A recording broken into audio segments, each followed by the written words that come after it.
Դատարանը հունիսի 18-ի երեկոյան հրապարակել է գործարար Սամվել Կարապետյանի խափանման միջոցի մասին որոշումը։ Դատարանը բավարարել է քննչական կոմիտեի միջնորդությունը, գործարարին 2 ամսով կալանավորելու որոշում է կայացվել։ Սամվել Կարապետյանի փաստաբան Արմեն Ֆերոյանը հայտնել է, որ Կարապետյանին մեղադրանք է առաջադրվել իշխանությունը զավթելու հրապարակային կոչեր հնչեցնելու հոդվածով։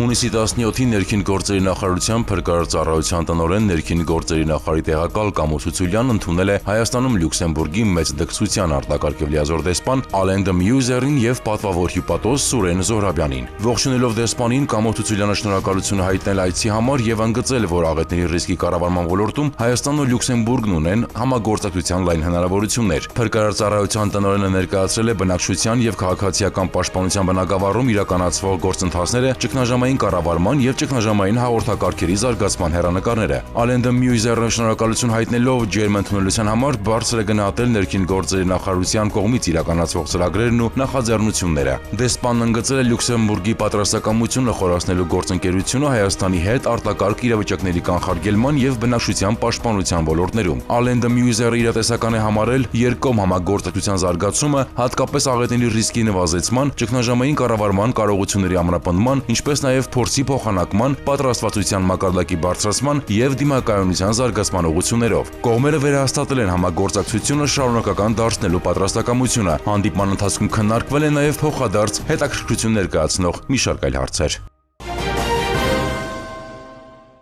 Հայաստանի կառավարության կողմից կայացված որոշման հիման վրա ավարտին է հասցվել Բրյուսելում Հայաստանի Հանրապետության դեսպանության նոր շենքի գնման գործընթացը, հայտնում են արտգործնախարարությունից։ Դեսպանության նոր շենքը առանձնանում է առաջնակարգ դիրքով եւ պատմական ճարտարապետությամբ։ Այն կառուցվել է 1866-ից 1870 թվականներին եւ գտնվում է Եվրոպական հանձնաժողովի, Եվրոպական խորհրդարանին, մի շարք այլ եվրոպական հաստատությունների եւ դիվանագիտական ներկայացուցչությունների հարևանությամբ։ Նոր շենքի ձեռքբերումը զգալիորեն կբարելավի Բրյուսելում Հայաստանի դիվանագիտական ներկայացուցչության աշխատանքային միջավայրն ու պայմանները, լրացուցիչ խթանելով Հայաստանի արտաքին քաղաքական առաջնահերթությունների արդյունավետ իրագործումը Եվրամիության քաղաքական կենտրոնում։ Շենքի գնման գործարքի արժեքը կազմել է 4.3 միլիոն եվրո։ Հակակոռուպցիոն կոմիտեի նախագահ Արթուր Նահապետյանի հունիսի 16-ի հրամանով կոմիտեի արդարադատության շահերի դեմ ուղղված, ինչպես նաև իրավապահ մարմինների ծառայողներին վերագրվող հանցագործությունների քննության վարչության պետ, արդարադատության առաջին դասի խորհրդական Էդգար Պողոսյանն ազատվել է զբաղեցրած պաշտոնից։ Հրամանի մեջ մասնավորապես նշվում է. Հայաստանի Հանրապետության հակակոռուպցիոն կոմիտեի արդարադատության շահերի դեմ ուղղված, ինչպես նաև իրավապահ մարմինների ծառայողներին վերագրվող հանցագործությունների քննության վարչության պետ արդարադատության առաջին դասի խորհրդական Էդգար Հայկի Պողոսյանին սույն թվականի հունիսի 20-ից ազատել զբաղեցրած պաշտոնից անձնական նախաձեռնությամբ գրավոր դիմումի հիման վրա։ Հայաստանի եւ Վրաստանի կառավարությունների միջև միջազգային ավտոմոբիլային հաղորդակցության մասին համաձայնագրի շրջանակում սահմանվել է ոչ կանոնավոր ուղևորափոխադրումների հսկիչ փաստաթղթերի, ուղևորների ցուցակի փոխհամաձայնեցված ձևաչափ եւ դրա լրացման պահանջները։ Այս մասին հաղորդագրություն է տարածել Հայաստանի զբոսաշրջության կոմիտեն։ Նշվում է, որ հսկիչ փաստաթուղթը պետք է լրացվի էլեկտրոնային եղանակով, իսկ դրա տպագրված տարբերակը վարորդի մոտ պարտադիր ներկայացվի վերահսկող մարմիններին։ Նշված պահանջը ուժի մեջ է մտնում սույն թվականի հուլիսի 1-ից։ Պետական եկամուտների կոմիտեն տեղեկացնում է, որ վերջին օրերին Վրաստանի մաքսային մարմիններում կուտակումներով պայմանավորված հայկական բեռնատարների հայ-վրացական սահմանով հատումը ժամանակավորապես դադարեցնելու հետ կապված խնդիրը կարգավորվել է։ Խոսքը մասնավորապես վերաբերում էր հայկական շշալցված կոնյակով բեռնված բեռնատարների կուտակմանը։ ՊԿ հայտնում է, որ Վրաստանի մաքսային մարմինների թողունակության կարգավորման արդյունքում հունիսի 18-ից կազմակերպվել է հայկական շշալցված կոնյակով բեռնված բեռնատարների բաց թողումը Հայաստանի մաքսային պահեստներից եւ հունիսի 19-ի դրությամբ արդեն իսկ 33 բեռնատար բաց է թողնվել։ Օպերատիվ իրավիճակը հանրապետությունում հունիսի 18-ից 19-ին, համաձայն որի բացահայտվել է 121 հանցագործության դեպք, որից մեկը նախկինում կատարված, հայտնաբերվել է 10 հետախուզվող, կամավոր ներկայացել է 5-ը։ Ճանապարհատրանսպորտային վիճակագրությունը ցույց է տալիս, անցած մեկ օրում գրանցված 11 ավտովթարի հետևանքով մեկ մարդ մահացել է, 13-ը ստացել տարբեր աստիճանի մարմնական վնասվածք։ Թմրանյութի իրացման վերաբերյալ օպերատիվ տեղեկությունը համայնքային ոստիկանության Չարենցավանի բաժնի ծառայողներն ու Կոտայքի մարզի պարեկներն իրացրին համատեղ հունիսի 16-ին ժամը 8:40-ին Գանգրահեր տղայի այգու տարածքում նրանք ձերբակալեցին Աբովյան քաղաքի 34 եւ Եղվարդ քաղաքի 33 տարեկան երկու բնակչի։ Աբովյանցի երիտասարդին պատկանող Մերսեդեսի սրահում եւ մեքենայի մոտ կար պլաստիկ երկու անոթ։ Դեպքի վայրում իրականացվեց պահպանություն, իսկ երիտասարդները տեղափոխվեցին Չարենցավանի բաժին։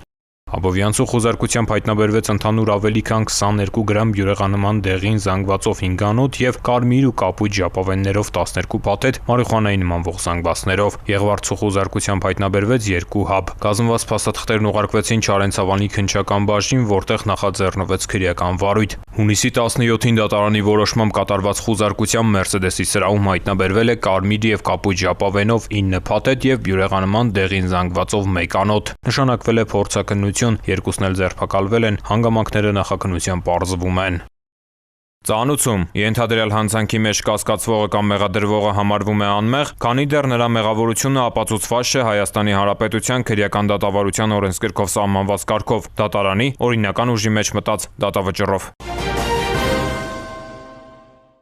Հունիսի 24-ին առավոտյան ժամը 9-ից մեկնարկում է Հայաստանի պետական դպրոցներ առաջին դասարանցիների հայտագրման հիմնական փուլը հայտ.em.am կայքի միջոցով։ Կրթության, գիտության, մշակույթի եւ սպորտի նախարարության հաղորդմամբ այս փուլում հայտագրվող երեխաների միջին թիվը 15000 է, սակայն նախորդ տարիների փորձը ցույց է տալիս, որ համակարգի գործարկման առաջին վայրկյաններին միաժամանակյա հարցումների թիվը գերազանցում է 45000-ը, ինչը նշանակում է, որ միևնույն երեխային տարբեր սարքերից փորձում են հայտագրել։ Դրա արդյունքում համակարգն ունենում է մեծ ծանրաբեռնվածություն եւ դժվարանում է երեխային նախընտրած հաստատությունում հայտագրելու գործընթացը։ Սիրելի ծնողներ, եւս մեկ անգամ խնդրում ենք ձեր եւ երեխաների տվյալների համապատասխանության ստուգումն իրականացնել նախօրոք, մինչեւ հունիսի 24-ը, քանի որ առանց տվյալների համապատասխանության ստուգման չեք կարողանալու հայտագրել երեխային։ Տվյալների ստուգումը հավելյալ ժամանակ է պահանջում եւ հայտագրման օրը ստուգում իրականացնելու դեպքում շատ հավանական է, որ չհասցնեք երեխային հայտագրել ձեր նախընտրած դպրոցում։